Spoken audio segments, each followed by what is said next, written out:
Përshëndetje shikues të nderuar, jeni me emisionin Fjala dhe Faktet në kuadër të Isari Online.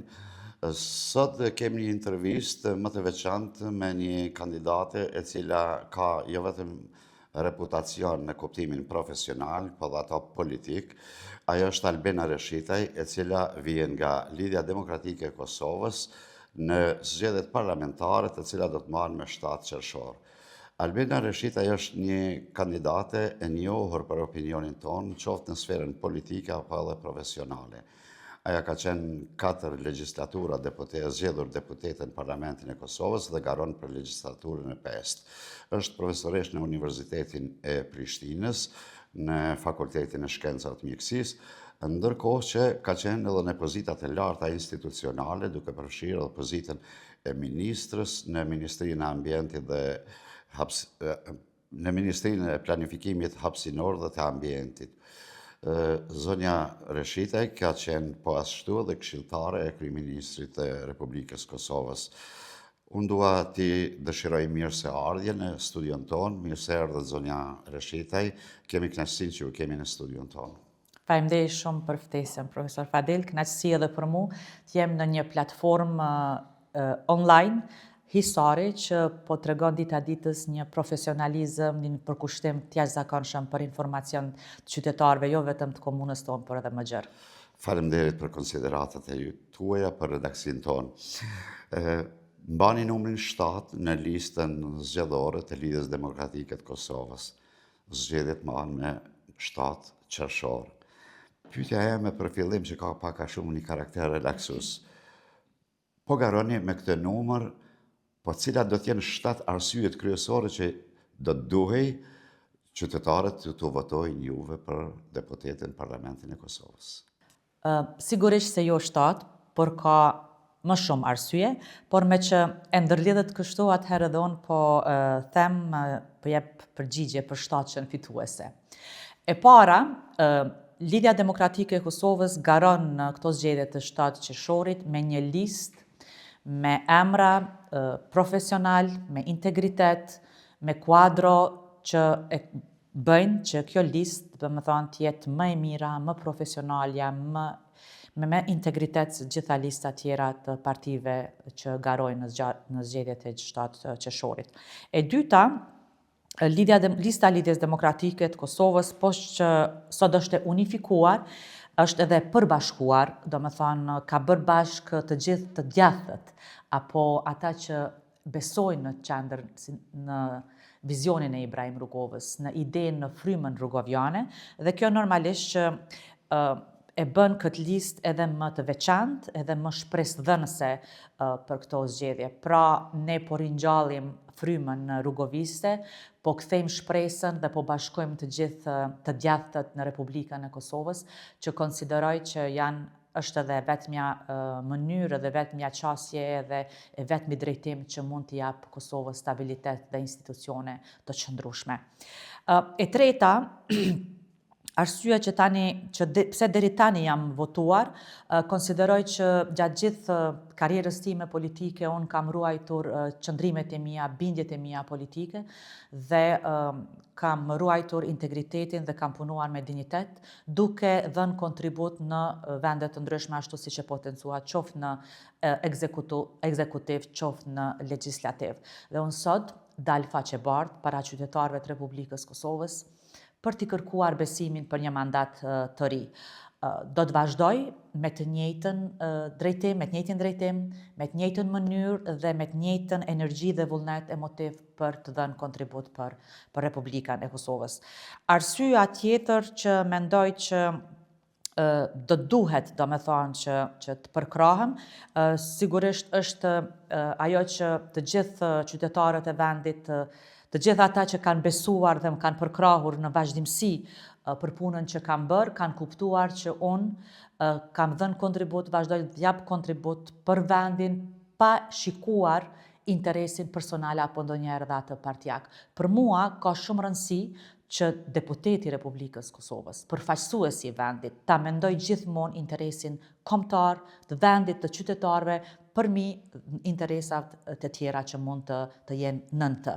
Pra, besoj që kam dëshmuar që për mua gjithmonë interesi qytetarëve, interesi vendit është mbi të gjitha dhe deri më sot asnjëherë nuk kam shikuar interes personal ose ndonjë përfitim personal. Prandaj edhe ndjem krenare me gjithë angazhimin dhe besoj që qytetari pikërisht për këtë më ka besuar dhe votuar deri më tani. E pesta sigurisht që unë dua ta potencoj edhe përgatitjen time profesionale, ashtu siç e thatë ju. Unë jam një personalitet që kam kryer gjitha studimet, 17 vite kam pas studime universitare dhe post-universitare, kam doktoruar, kam specializuar, kam kryer dhe një fakultet tjetër dramaturgjin, pastaj kam hyrë në punë, jam pozicionuar dhe tek pastaj jam rrek politikës. Domethënë, unë jam personalitet që nuk kam hyrë politik për të shkolluar ose për të ndihmuar politikat eci përpara në fushën profesionale, ose për ta fituar një doktoratur, ose për ta fituar një vend pune, ashtu siç bëjnë një pjesë e madhe e të tjerëve që mua më pengon. Mirë po unë jam fut në politik pasi kam përfunduar gjitha interesat kushtimisht personale të avancimit ose shkollimit tim. Dhe mendoj që qytetari pikërisht për këtë edhe më ka vlerësuar edhe ka vazhduar të më përkra. Pra, dhe do doja që të votohen të gjitha ata të cilët janë fut politik pasi kanë përfunduar kushtimisht nevojat personale të tyre për të arritur lartë e më lartë. Prandaj mendoj që edhe kjo është një ndër ato arsyet pse qytetarët zgjedhin Albenën në këtë rast dhe numrin 7 për ta përkrahur. E gjashta, mendoj që lidhet edhe me numrin 7, pra 7 ditë të javës, Albena është në kontakt me qytetarët, në takime, duke dëgjuar shqetësimet e tyre, duke u ndihmuar atyre për këto 10 vite, një dekadë të aktivitetit tim politik. Do t'ju them që s'ka ditë që unë nuk marr një kërkesë prej qytetarëve, sidomos për t'i ndihmuar në fushën e shëndetësisë, aty ku edhe punoj, dhe t'ju them drejtën për disa klinika, ndoshta edhe jam bërë e bezdishme sepse i thras pothuajse çdo ditë, sidomos kardiologjia, ginekologjia, pediatria, dhe shpesh mendoj se do duhet të shkoj edhe këtyre kolegëve të mi t'ju jap një falenderim edhe kështu personal, sepse i thras shumë shpesh për të ndihmuar qytetarët që kanë nevojë. Dhe 7-ta, mendoj se do ta lidhi edhe me këtë numrin 7, mendoj që i kam 7 zemra, 7 zemra që nuk më lëkundin, dhe këto 7 zemra më ndihmojnë që të mos lëkundem ndaj asnjë propagande, ose fushate propaganduese apo linquese. Dhe këto 7 zemra më japin shumë forcë e guzim që të luftoj me fakte, me argumente, me kontribut që qytetarët, domethënë, të mos ndikohen nga propaganda të tilla linquese të ulta, sepse konsideroj që një politik që përdor dijen e lufton shumë lehtë propagandën. Dhe kundërta, një politike që i mungon dija, atëherë aty lulëzon propaganda. Zonja Rashida, ju keni qenë edhe ministre e ambientit dhe planifikimit hapësinor. Gjatë kësaj periudhe, kur ju keni pas këtë pozicion institucional të rëndësishëm, keni bërë edhe veprat e caktuara të mira në interesin e vendit. Cilat janë ato pikat kryesore me të cilat qytetarët ju kanë thënë faleminderit, apo thjesht cilat janë ato veprime tuaja gjatë asaj kohe për cilat ju sot krenoheni? Po, tani, politika më ka përplas shumë, do të doja ta them vrasht si një grua e re që vjen nga akademia dhe futet politik, që ka një vizion, një ideal për vendin se si duhet zhvillohet, dhe normalisht që jam ballafaqu me shumë situata dhe të paparashikueshme nga mendja ime në atë kohë. Mirë po tani kur analizoj them që guximi, integriteti dhe besimi në atë se duhet punohet drejt, më ka mbajt shumë të fortë, dhe çdo sfidë që kam përballu, e kam përjetu, më ka bërë dhe më të fortë. Dhe kjo më ka skalit një farë mënyre. Unë kam pas fatin që të marrë disa vendime, edhe në ekzekutiv, por edhe pastaj në legislativ, të cilat, e them pa modesti, nuk po e shoh asnjë ministër që deri më tani ka guxuar të marrë ato vendime.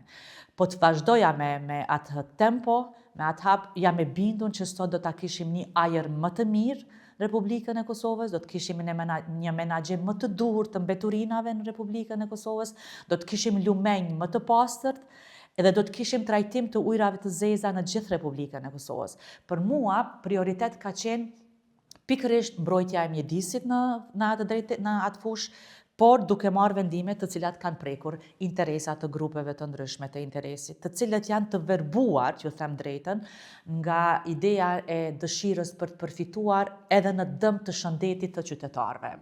Ndoshta edhe në dëm të shëndetit të vetë fëmijëve dhe familjeve të tyre. Dhe do të nisëm nga projektet që i kam sjellë në vendlindjen time fillimisht, dhe jam shumë e lumtur që në atë kohë, dhe unë vazhdoj të mendoj njëjtë, që nuk kam shikuar se kush po e qeveris atë komunë, cila parti që t'i ndaj pastaj. Jo, nuk kam bërë diskriminime të tilla. Përkundrazi, në atë kohë, shumica e komunave janë udhëhequr nga Lidhja Demokratike e Kosovës. Dhe unë, pa hezitim, u kam dhënë përkraje, duke u dhënë memorandum me mirë kuptimi, që projekte nga ministria të cilat i kanë realizuar vetë komunat. Dhe kjo qasje demokratike, decentralizuese, do duhet vazhdonte dhe më tutje, mirë po fatkeqësisht nuk ka vazhdu më tutje. Gjitha projekten mundohen ministrat t'i realizojnë vetë brenda ministrisë, edhe t'u aqojnë komunave, kurse unë e kam për të kundërtën. Unë kam dërguar memorandume në komunat të tjera që ata t'i realizojnë dhe unë t'i monitoroj nga ministria. Ministria do duhet t'i monitoroj veprimet edhe punën se si ata po realizojnë. Jo domosdoshmërisht, ta realizojnë edhe pjesën e prokurimit brenda ministrisë. Prandaj mendoj që ka projekte të mëdha, duke u nis nga komuna Suarekës, ne kemi tani më rehabilitimin e lumit Topluha në Suarek, projekt të cilin unë e kam sjellë në komunën tonë, pastaj rehabilitimin e lumit në Mushtisht, që jam e lumtur edhe pat pjesë, ndërtimin, rregullimin e rrugës Gadans, pastaj projektin e mbjelljes së fidaneve, që e kam nis me komunën e Suarekës dhe kam pas interes që ta bëjmë në gjitha komunat e Republikës Kosovës. Pastaj kam filluar punën me aktivizimin dhe funksionalizimin e ndërtimin e digës së Dragaqinës. Jam shumë e lumtur që një projekt të inicuar shumë vite më parë, kam pas mundësi ta marr edhe ta filloj ta jetësoj. Dhe fal angazhimit dhe kontributit tim edhe në Shtetet e Bashkuara të Amerikës, në Bankën Botërore në Washington DC, me punën që kam bërë, 2 vjeçare, unë kam arritur të ndaj 45 milion apo 45 milion euro për ndërtimin e digës së Dragaqinës. Dhe është interesant, profesor, që në takime edhe me drejtorin general të Bankës Botërore, edhe me ekspertët e departamenteve të ujrave brenda projekteve që ishin për trajtimin e ujrave në brenda Bankës Botërore, njëra prej pyetjeve të tyre ka qenë po e shohim se me shumë entuziazëm dhe emocion flet për këtë projekt. Pse e ke kaq shumë për zemër këtë projekt? Dhe përgjigjja ime ka qenë shumë e sinqertë, diçka që mendoj që u ka bërë shumë përshtypje. Unë i kam thënë, unë vin nga ai region, vin nga ai vend ku jam rritur me mungesën e ujit të pishëm. Dhe si e vogël, mbaj mend që gjithmonë kam pritur, ne i thonim cisternën e portokallët, për të ardhur dhe ne si fëmijë merrnim ato kantat e ujit për të vrapuar në fund të rrugës për të pritur dhe për të furnizuar me ujë. Ndonë se kemi qenë shumë të vegjël, ne kemi mundur vetëm t'i bajmë sa ishin të zbrasta ato. Mirë po, unë e kam pa gjithat situatë. Mbushjen e kantave me ujë, pastaj bartjen deri në shtëpi dhe përdorimin e tyre, kujdesin për të mos e shfrytzuar keq përdoruar e kështu me radhë. Dhe them, ju thash, tani kam bërë ka shumë vite dhe ende qytetarët e ati vendi vuajnë një pjesë e tyne për ujin e pishëm. Dhe unë jam në politikë dhe domosdoshmërisht që do duhet ta prioritizoj këtë çështje, që ne të kemi një liçen akumulues, digën e Dragaqinës, që e para mbi të gjitha të ketë mundësi çdo qytetar i komunës së Suarekës të ketë ujë të pishëm. Dhe unë do të ndjem shumë e lumtur nëse do të arrij ta realizoj këtë.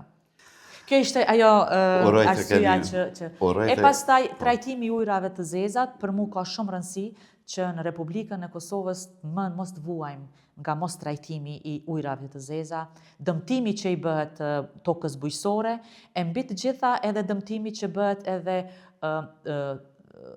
proceseve tjera që ndërlidhen me ujin e pishëm, sepse nëse nuk trajtohen ujrat e zeza, ato përthithen brenda tokës, pastaj mund të barten me kanale ujore deri tek uji i pishëm në shtëpitë të qytetarëve. Mbi të gjitha, unë jam mjeke dhe e mendoj edhe impaktin që ka në shëndetin edhe në organizmin e qytetarëve të Republikës Kosovës. Zonja Reshitaj, të gjithë e mbajnë men, po besoj edhe qytetarët e mbajnë men mirë, një veprim tuajin, në kohën kur duhej të zgjidhej zonja Vjosa Osmani, president e Republikës Kosovës, ku kishte ngërçet e caktuara të veprimit politik brenda subjekteve politike, dhe ju duke qenë deputetën Parlamentin e Kosovës nga Aleanca për Armërinë e Kosovës, për kundër vendimit të kësaj partije përkatësisht subjektit, ju vendosët të qëndroni në salë për të votuar presidentin e Republikës Kosovës dhe, në si të them në një farforme, shpetoj Kosova për pashku sërish në zgjedhje. Çfarë ju shtyri që bani një veprim në kundërshtim me vendimin e partisë? Pak më parë, derisa po bisedonim, ju thatë se unë gjithmonë kam ruajt integritetin dhe bindjet e mia politike, dhe nuk kam përfillur shumë interesat e grupacioneve të ndryshme të caktuara politike. Do të thonë, emri juaj lidhet pak a shumë me shpëtimin e Kosovës nga shkuarja sërish në zgjedhje për shkak të mos zgjedhjes së presidentit.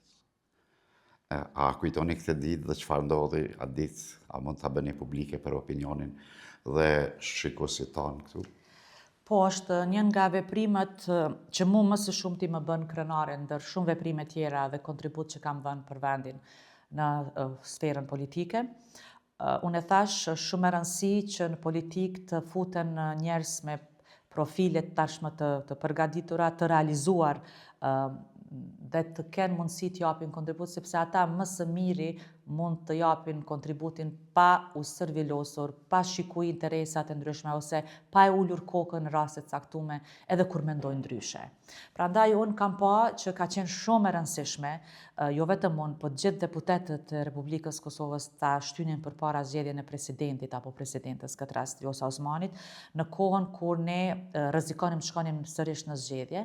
Mos harroni se në atë kohë ka qenë edhe kohë pandemie, dhe unë isha kryetare komisionit për shëndetësi dhe mirëqenie sociale, e kisha përjetuar komplet situatën e pandemisë, kam qenë ndër të parat edhe që ka marrë edhe virusin, për shkak të angazhimeve shumë të mëdha që duhet të bëja, dhe për mua ka qenë absurditet i llojit të vet edhe shkuarja në zgjedhje, prishja koalicionit në pikun e pandemisë, për cilën kam qenë kondër, mirë po ne e dërguam popullin në zgjedhje me maska, në fushata, dhe tani u kthyem në kuvend dhe sërish rrezikonim të shkonim zgjedhje.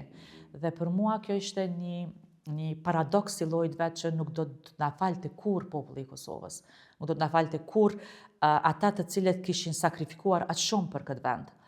Dhe insistimi im ka qenë që gjithë grupi parlamentar të shkonte dhe të votonte aty, nuk ka pas vullnet. Atëherë unë kam vendosur dhe u kam thënë që unë do të shkoj dhe do ta përkrah zgjedhjen e presidentit, që vendit mos shkojnë zgjedhje. Ka qenë edhe një arsye tjetër shumë e fuqishme që duke dhënë votën time, të defaktorizoj edhe ndikimi i listës sërbe në ndërtimin e institucioneve të Republikës Kosovës. Dhe ishte hera e parë që ne mund ta defaktorizonim listën sërbe.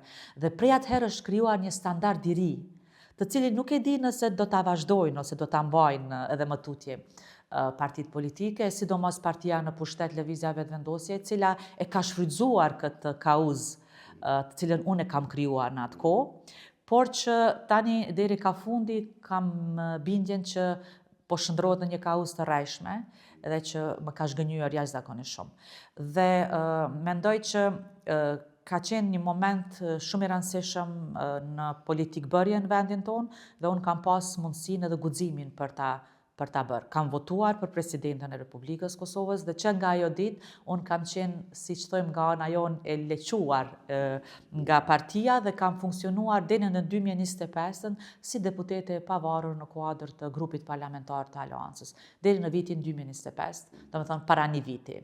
Mirë po, kam dhënë shumë kontribut në shumë ligje të rëndësishme, ku shpesh kam qenë edhe vota e 61, vota vendimtare për të kaluar ato ligje, siç është ligji për sigurime shëndetësore, për byron për konfiskim të pasurisë të pajustifikueshme, ligji për aviacionin civil që kam shumë për të thënë tani me këto subvencionimet e biletave që del në kontrast komplet me atë se çfarë kemi besuar dhe përkrahur në të kaluarën, ligji për Këshillin Prokurorial e kështu me radhë. Pra kam qenë votë vendimtare.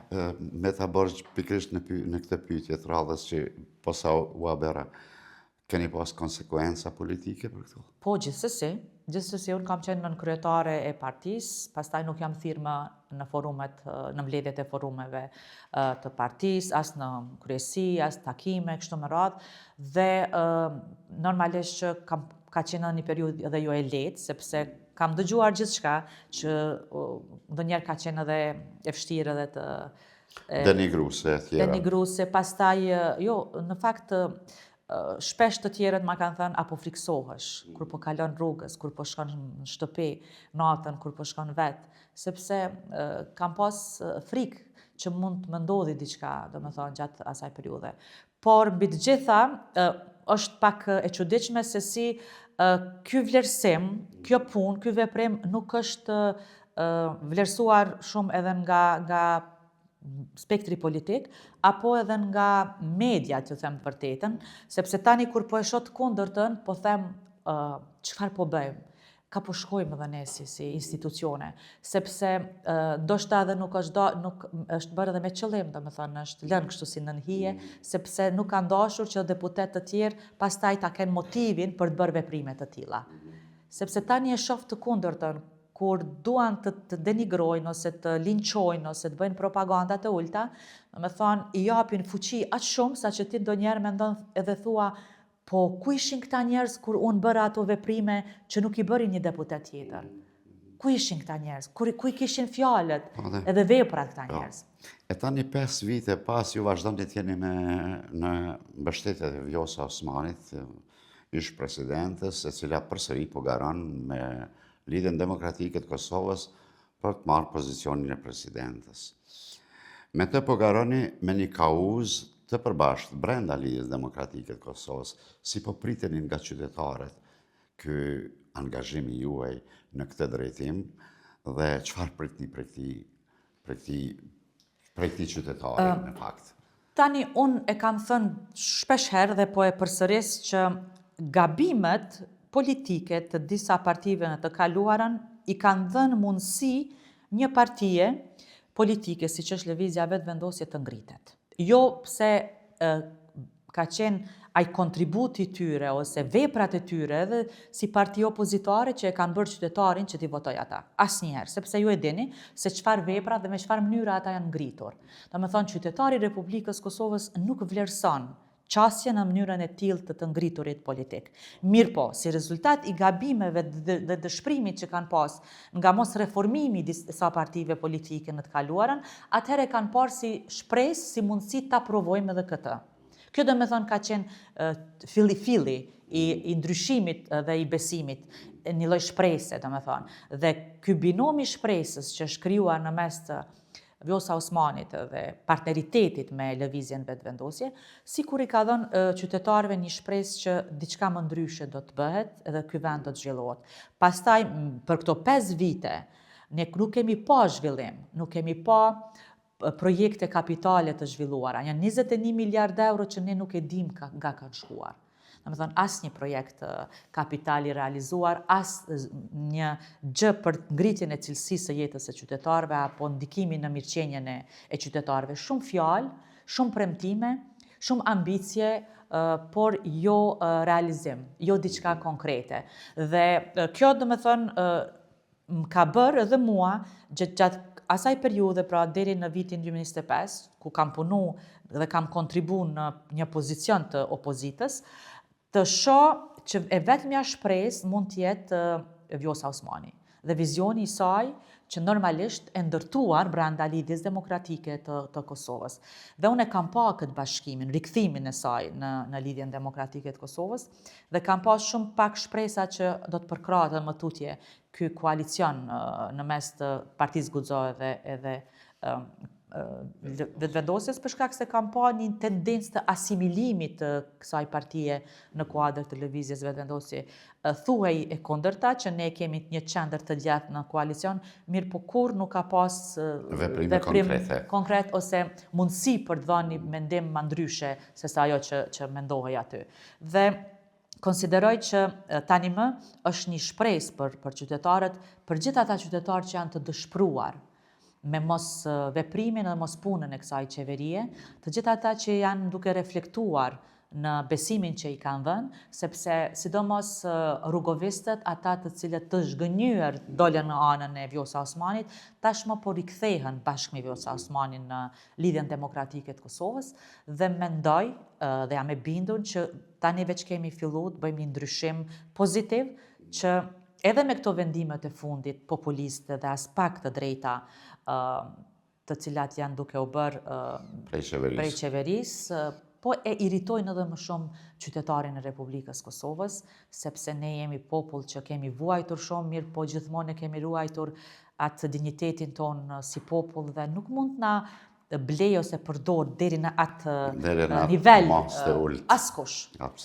Prandaj besoj që jemi në rrugë të dur dhe unë që nga ajo periudhë e kam pasi shpresë. Pse po e them? Sepse kam gjithmonë idenë që ne duhet të besojmë politikanëve të cilët na bindin me fakte dhe argumente. Dhe Vjosa Osmani deri më tani më ka bindur me fakte dhe argumente, me punë të saj se ajo me të vërtet mbi të gjitha e ka shtetin.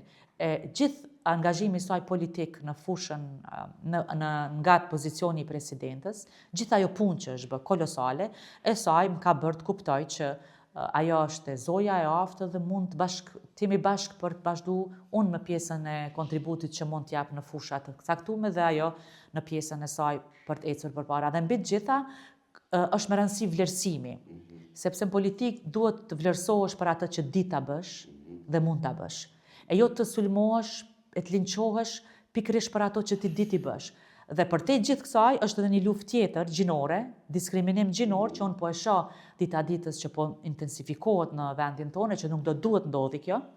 Pikërisht është domethënë që për një grua e cila është e zoja duhet ketë limite të mundësive dhe përkrajes. Dhe kjo është e papranueshme dhe duhet luftohet. Sidomos nga ne që jemi gra edhe kuptojmë që është e rrezikshme t'ju them drejtën, për të ardhmen, për perspektiven e vajzave grave që janë zojat. Ju posa e përmend disa gjëra, i preke disa gjëra për të cilat e kam pyetjen e radhës.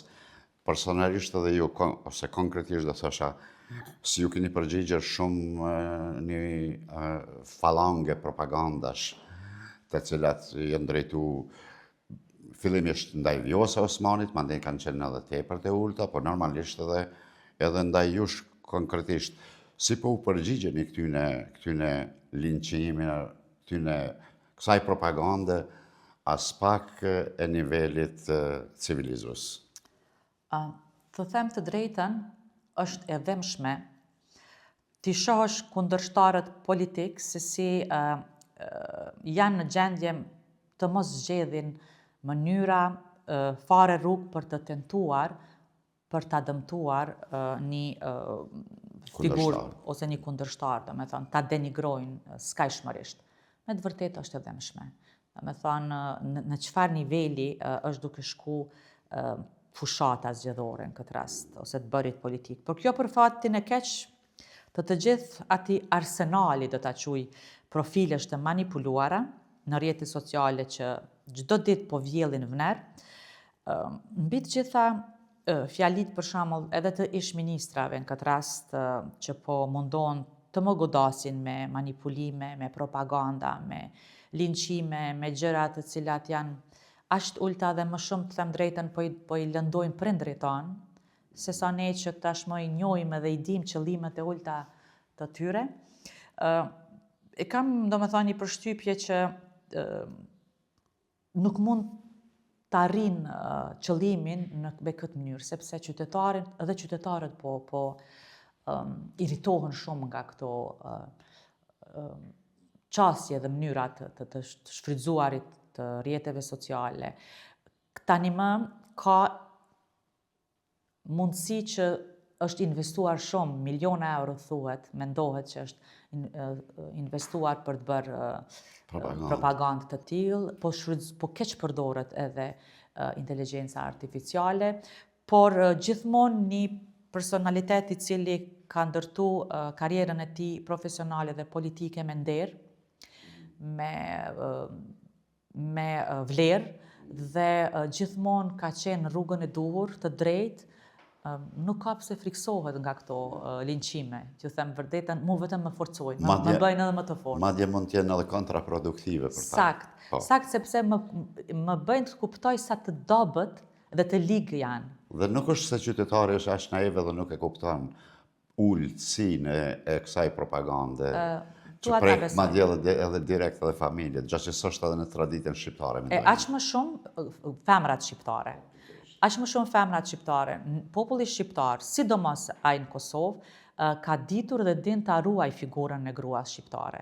Prandaj ai edhe do ta mbroj, edhe me 7 qershor jam e bindur që përkundrazi do ta përkrah gruan, sidomos ato të cilat janë linçuar, janë ofenduar deri në skaj. Zonja Rishitaj, kemi kohën e limitizuar në 2 pyetjet e fundit, nëse ka mundësi më shkurt më dhënë përgjigjen. LDK-ja për shumë vite ka qenë partia parë në Suarek, tash po kthehemi prapë në vendlindje, se vetë në një farë forme po jemi të lidhur këtu dhe portali jonë është ato njohjen e parë ka marrë pikërisht nga këtu, nga Suareka, me pretendime për të zgjeruar edhe më tutje. Ka qenë edhe bastion i Lidhjes Demokratike të Kosovës, Suareka. Prisni të riktheni në nivelin e tillë sërish pas këtij bashkimi të madh të së djathës, që po vlerësohet si një tendencë për të rikthyr përsëri LDK-ja aty ku ka qenë? Jam e bindur që po. Suareka ka frymuar gjithmonë në frymën rrugovjane. Unifikimi i kësaj LDK-je dhe rikthimi krejt elektoralit rrugovjan tashmë po ndodh. Ne po e ndjejmë dita ditës në takim me qytetarë të komunës së Suarekës. Edhe i takon të kthehet lavdia qytetit tonë, por edhe lavdia e Uk Bytyqit, një personalitet që ka kontribuar shumë dhe është frijuar për pikërisht një figure paharrueshme që ka lënë gjurmë të mëdha në komunën tonë dhe më gjerë. Tani ne së bashku me kandidatët siç është Nexhat Ramadani, Blerim Kuqi, Janus Kolgeci, Besim Kodra dhe unë që vim nga ky qytet, kandidat të jashtëzakonshëm, ndër kandidatët më të mirë të listave, e them me plot bindje, do të jemi triumfues dhe do të japim kontributin ton maksimal që të jemi në Kuvendin e Republikës Kosovës, sepse kemi çfarë të japim Kuvendit edhe gjithë vendit, por mbi të gjitha do të fokusohemi normalisht tek interesat edhe të qytetit tonë, që t'i përfaqësojmë sa më dënjësisht më mirë që është e mundur në Parlamentin e Republikës Kosovës. Zonja Albena Rishitaj, me Albenën përsëri në Kuvendin e Kosovës, çfarë duhet të pret qytetari nga ju?